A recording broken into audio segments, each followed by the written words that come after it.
capítulo de número 3.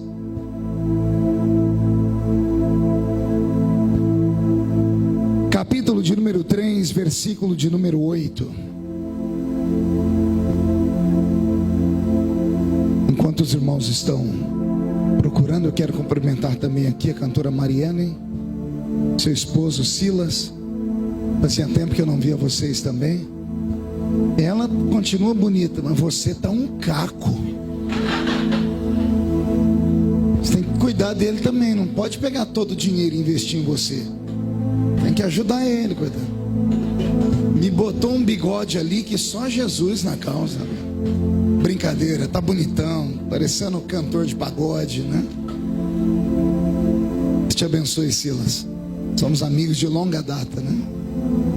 Os pastores que estão aqui à minha esquerda, alguns que estão no meio da igreja, Deus abençoe todos vocês. Eu estou precisando de um pouquinho de ganho de voz aqui. Onde é a sonoplastia, Roberto? Lá atrás. Capítulo 3, versículo de número 8. Quem encontrou, diga amém. Está escrito: o vento sopra onde quer, ouves a sua voz, mas não sabes de onde vem e nem para onde vai. Assim é todo aquele que é nascido do Espírito. Eu vou ler de novo para ver se todo mundo acompanha. O vento sopra onde quer, ouves a sua voz, mas não sabes de onde vem e nem para onde vai. Assim é todo aquele que é nascido do Espírito. Feche a Bíblia, coloque no banco, na cadeira. Os que estão assentados, fiquem de pé, por gentileza. E pegue na mão da pessoa mais perfumada do seu lado. Ainda dá tempo. Aperte a mão dele ou dela com um carinho até eles falarem aleluia. Pentecostal que não faz barulho está com defeito de fabricação, não é? Vamos orar? Pai, nós te exaltamos, nós te glorificamos.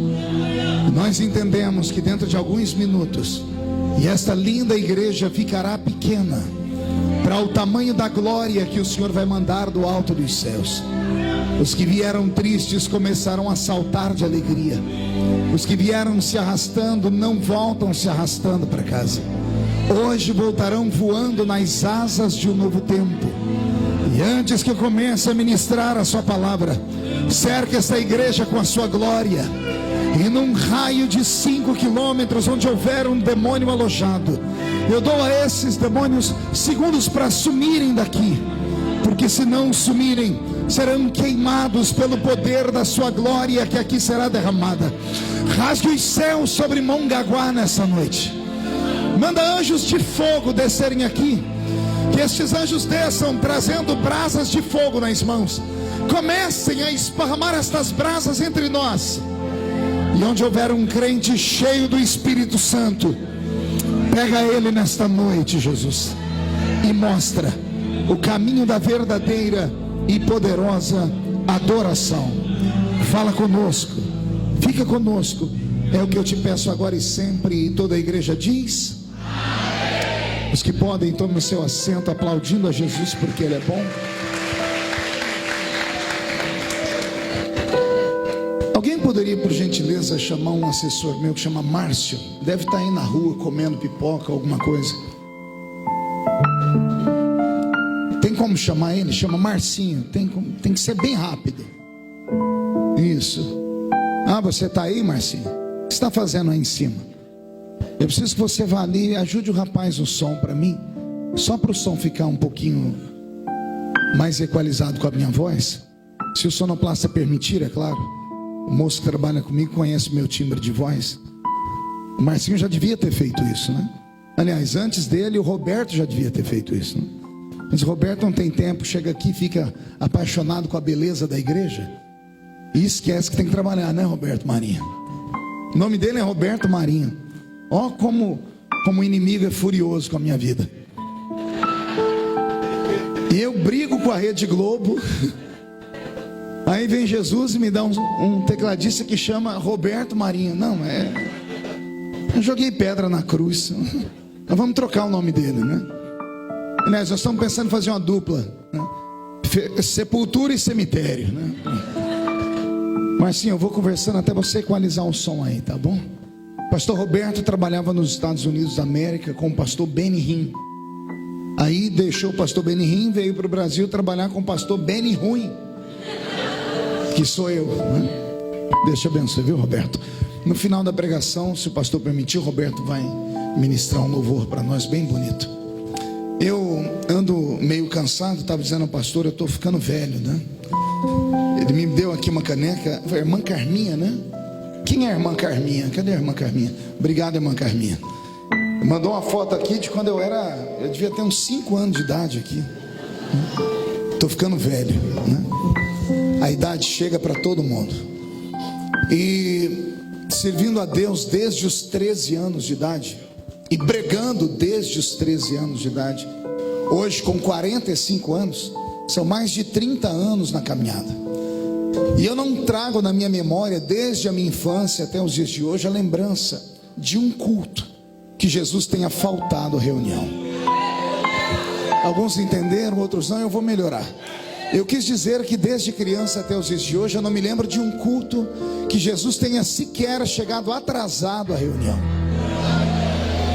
Muitas vezes, por motivo de força maior, somos obrigados a chegar no culto depois que ele começa. Às vezes, somos obrigados a sair do culto antes dele terminar. Mas Jesus nunca fez isso. Ele sempre chega quando o primeiro crente chega.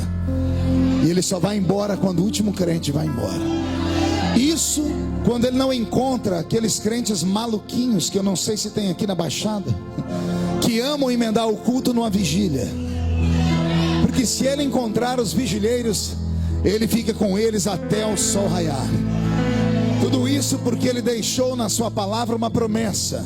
Ele disse: esta é a minha igreja, e as portas do inferno não prevalecerão contra ela. Quem pertence a esta igreja, dê um grito de glória a Deus. Roberto, mude a música para mim. Eu abri um texto nessa noite no Evangelho segundo escreveu São João, no capítulo 3 e no versículo 8. Eu poderia aqui gastar um bom tempo contando todo o enredo da história que faz o Salvador da minha e da sua alma vociferar, predicar, profetizar esse versículo tão lindo que li. Mas eu não tenho tanto tempo assim. Jesus se encontra com um homem importante do seu tempo, Dr. Nicodemos. Dr. Nicodemos era um homem instruído, um homem rico, um homem importante. Era um sacerdote da lei, era advogado. Era um homem que pisava tanto na sinagoga quanto dentro do sinédrio. Era um homem envolvido com a vida religiosa e com a vida política do reino de Israel. Era um homem extremamente importante, acima de qualquer suspeita. E esse homem vai ter com Jesus na calada de uma madrugada. Na madrugada, depois dele revelar que Jesus era de fato alguém enviado dos céus, ele mantém um diálogo com Jesus, e eu penso que ele pregou para o Salvador. E depois de ter pregado, esperando aplausos, esperando gritos de glórias a Deus e aleluia, esperando alguém dizer a ele: você é perfeito, ele teve que ouvir da boca do Senhor Deus, encarnado homem, Jesus Cristo, se aproximar dele e dizer assim: de tudo que eu ouvi você falar e das histórias que eu ouvi você sobre fazer, só te falta uma coisa. E Jesus dá o golpe de misericórdia: só te falta nascer de novo. Quando a gente lê isso, nós não temos o entendimento da extensão do que Jesus está falando. Jesus não está falando para uma prostituta, não está falando para um bebum, não está falando para um corrupto, não está falando para um assassino. Ele não está visitando uma cadeia pública.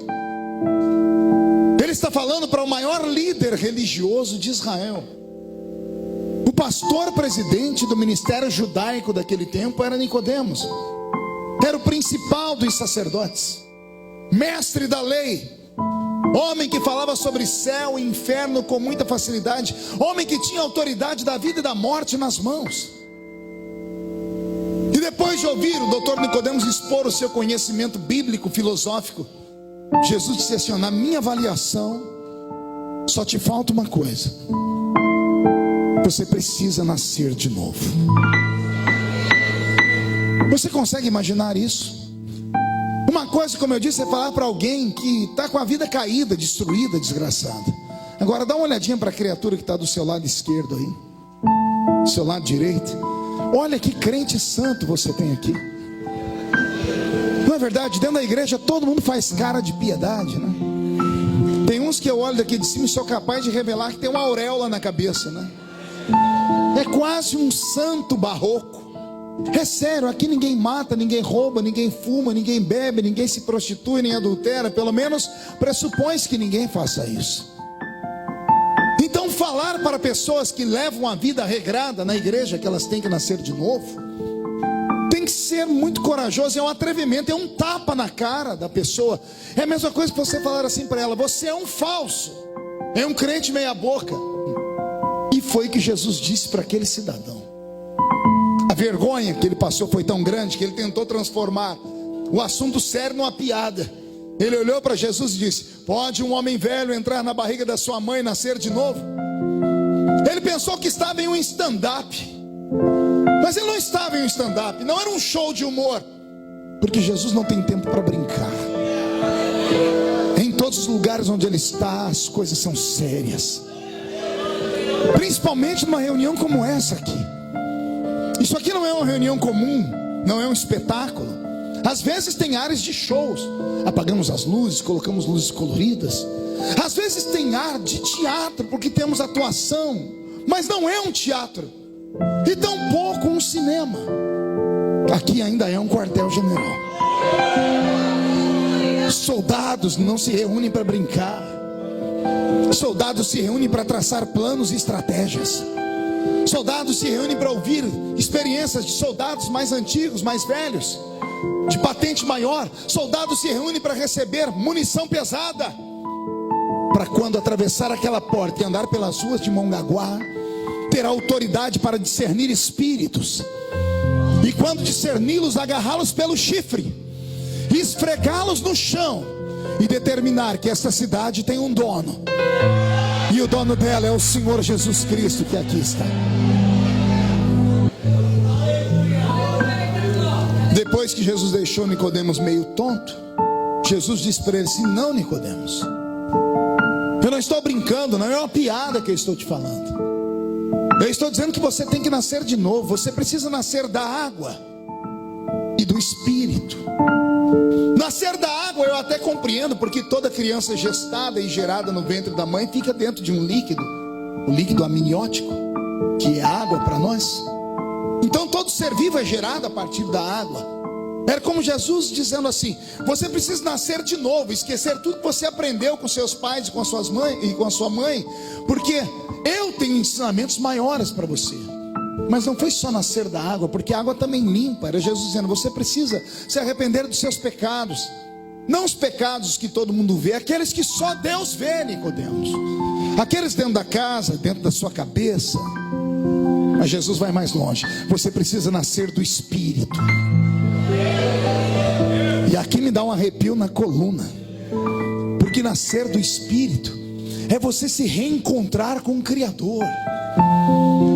Era Deus encarnado no homem dizendo para ele: você diz que me serve, mas eu não te conheço.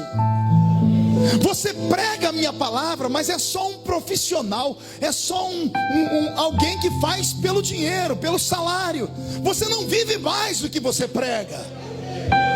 E Jesus disse: você precisa nascer da água e do Espírito. E quando Nicodemos percebeu a seriedade, Jesus soltou o último golpe de misericórdia e disse: porque o vento sopra onde quer, ouves a sua voz, mas não sabes de onde vem e nem para onde vai. Assim é todo aquele que é nascido do Espírito. E eu gostaria de saber quantos estão prontos para fazer uma viagem comigo agora. De verdade, então acotovela esse seu irmão e diga para ele: aperte o cinto, porque a viagem é longa, mas é segura. Só tem um problema. Diga aí, só tem um problema. É uma viagem só de ida. Quem não tiver coragem, dá tempo de descer. Se não quiser viajar comigo, desembarque agora. Pelo horário dá tempo de ir para casa assistir o Corujão ainda. Porque se ficar comigo aqui, coruja você não vê, mas você corre o risco de ver a pombinha do Espírito Santo voar sobre o Ministério Hope. Posso ouvir mais um grito dos pentecostais aqui dentro? Roberto, mude a música para mim. O Senhor Jesus estava falando para Nicodemos que ele precisava ter uma experiência com o Espírito Santo. E eu queria nesta noite, depois de ler na camisa de quase todos os membros da igreja sobre o Espírito Santo, todos querem ser usados por ele. O Senhor falou comigo: fale à minha igreja quem é o Espírito Santo, do que ele é capaz, qual é a atuação dele. Isso em teologia tem uma matéria própria, uma matéria onde nós só falamos sobre o Espírito Santo, se chama pneumatologia. Pneumatologia é a doutrina do Espírito Santo, do pneuma. Pneuma é isso aqui, ó. É isso. Sopro, vento, fôlego. A palavra espírito vem do grego ruach. E ruach é sopro, vento. Por isso que Jesus está dizendo: o vento, o Espírito, ele sopra onde quer. Ele não pode ser dominado por homens. Ele não sopra onde o homem quer. Ele sopra onde ele quer. Não é o homem quem determina, quem aprisiona, quem domestica o Espírito. O Espírito é Deus. Vou repetir: o Espírito é Deus. O problema da raça humana é que a nossa mente é tacanha e o nosso entendimento é limitado. E quando vamos falar sobre o nosso Deus e vamos recitá-lo na sua beleza da Trindade, a gente turva a mente, porque a gente consegue imaginar Deus Pai, Deus Filho e Deus Espírito Santo, e aí acabamos enumerando: primeiro Deus Pai, segundo Deus Filho, terceiro Espírito Santo. Acabamos falando Deus Pai primeiro, o Espírito Santo por último, e isso manda uma mensagem subliminar na nossa mente, e nós acabamos acreditando que o Espírito Santo é menor do que Deus Pai.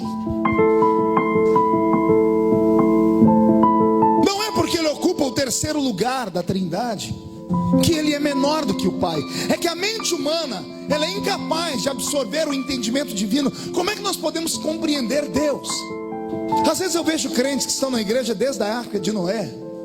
Ou desculpa, não, tem uns que não são tão velhos, mas pisaram no barro que sobrou na terra do dilúvio. Depois de 10, 15, 30 anos na igreja, eles acham que conhecem tudo sobre Deus. Acham que podem escrever livros. Quer ver a coisa mais triste do mundo? É quando você vai tentar estudar teologia. Eu tenho vários títulos. Se você olhar meus vídeos, você vai ver na parede lá do meu gabinete em Brasília, eu tenho mais de 40 títulos. Eu tenho pelo menos 5 formaturas em teologia, com mestrado, doutorado, e recebi um título chamado Doctor in Divinity, doutor em divindade. Bela porcaria, né? Aí todas as vezes que eu olho para os meus títulos, eu começo a rir. Pergunte por quê? Porque até hoje eu abro a Bíblia e tem horas que eu falo: o que o senhor quer dizer aqui? E olha que eu li a Bíblia mais de 30 vezes, de capa a capa.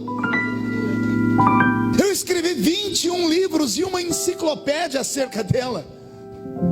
A primeira vez que eu li a Bíblia inteira de capa a capa, eu tinha 9 anos de idade, lá na igreja católica, na paróquia Cristo Rei, onde eu era coroinha junto com o Padre Ângelo. E a Bíblia que eu li não era igual a sua não, viu, seu preguiçoso? Porque a nossa é menor do que a Bíblia católica.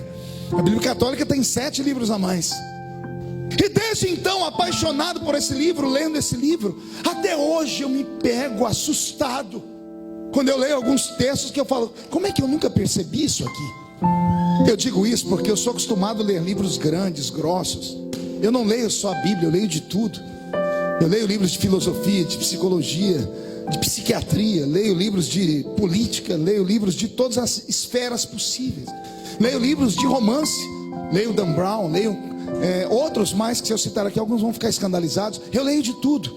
Só que todas as vezes que eu termino de ler um desses livros grossos de romance, eu termino de ler, coloco aqui, nunca mais olho para ele. Basta olhar para o livro que eu lembro da primeira cena até a última. A Bíblia não. Eu já li 30 vezes de capa a capa. E às vezes eu fico com medo de tocar nela. Quando eu era criança na escola dominical diziam assim: a Bíblia fechada é um livro comum, mas aberta é a boca de Deus falando. O tempo passou e eu consertei essa frase. Está errado, me ensinaram errado. A Bíblia fechada ou aberta é a boca de Deus falando conosco. Já assistiu filmes americanos? Na hora de julgamentos, pegam a Bíblia Sagrada fechada, colocam lá e faz a pessoa fazer um juramento sobre ela. Não invocam nenhum versículo dela. Por quê? Porque não precisa. Porque qualquer ser humano que tem um mínimo de entendimento sabe que esse livro não é normal. Eu tenho medo desse livro, mas também sou apaixonado por ele. Que pena que a nossa geração não tem mais apreço pela Bíblia. Que pena que a nossa juventude, nossas crianças trocaram a Bíblia física por uma Bíblia eletrônica. Ah, pastor, mas eu estou com a Bíblia. Sim, mas caminhar com a Bíblia para o crente não é só carregar um livro. A Bíblia não é só um livro. A Bíblia é uma identidade. A Bíblia é uma espada. Quantas vezes com a Bíblia na mão, sentado num banco esperando o ônibus, às vezes na beira da praça, na hora do almoço lendo, sentou alguém e disse: o que tem aí? E abrindo a Bíblia diz: aqui está escrito que Jesus te ama. Quantas pessoas eu levei ao pé da cruz assim? Deixa eu deixar aqui um recado para os jovens: não se envergonhem da Bíblia, porque Jesus deixou escrito assim: se você se envergonha de mim diante dos homens, um dia eu me envergonharei de ti diante do meu Pai. Ame a Bíblia. Quem pode dar uma glória a Deus por isso? Portanto, eu quero aqui tentar falar sobre esse Espírito. Quero tentar dar ao Espírito Santo nesta noite, aqui nessa linda igreja, na igreja Hope, o verdadeiro lugar a Ele. Eu já me emociono só de imaginar a alegria dele. O Espírito Santo não é um vento, ele não é água, ele não é óleo, ele não é fogo. Porque a gente só lembra do Espírito Santo quando faz essas associações: vento, fogo, água, óleo, o azeite do Espírito Santo, o fogo do Pentecoste. Não é assim que fazemos associações? O Espírito Santo não é vento, não é água, não é óleo, não é fogo. Embora o vento, a água, o fogo e o óleo sejam símbolos dele, mas ele é maior do que tudo isso. Ele é Deus. Ele não é maior do que o Pai e não é menor do que o Filho. Ele é Deus. Ele simplesmente, nos dias em que vivemos, na sua extrema educação, porque ele é um cavalheiro, ele é um gentleman, ele se coloca no lugar dele. E o lugar dele, nesses anos em que vivemos aqui na terra, é exaltar o Pai e o Filho. Sabia disso? Desde que o mundo é mundo, de Gênesis até os dias atuais, Deus sempre se manifestou na terra em uma das suas formas. Às vezes como Deus Pai, às vezes como Deus Filho, e na nossa era como Deus Espírito Santo. De Gênesis a Malaquias, o Velho Testamento inteiro, nós temos 5 dispensações bíblicas. E nas 5 dispensações bíblicas, Deus Pai se manifestou. Quer seja a dispensação da inocência, consciência, governo humano, era patriarcal e lei. No Velho Testamento inteiro você só vai encontrar a figura de Iavé ou de Jeová, Deus Pai. Deus Pai dominou o Velho Testamento inteiro, até que no livro de Malaquias Deus se silencia. E há um período de 400 anos que Deus fica sem falar com a raça humana. Por isso temos 2 testamentos na Bíblia, Velho e Novo. Por que temos uma separação? Porque não há um testamento único. Porque houve um período em que Deus parece ter olhado para a raça humana e desistido de nós. No livro de Malaquias, Deus olhou para a raça humana, lavou as mãos, voltou para o céu, sentou no trono e deu um grito. Pergunte qual? E agora?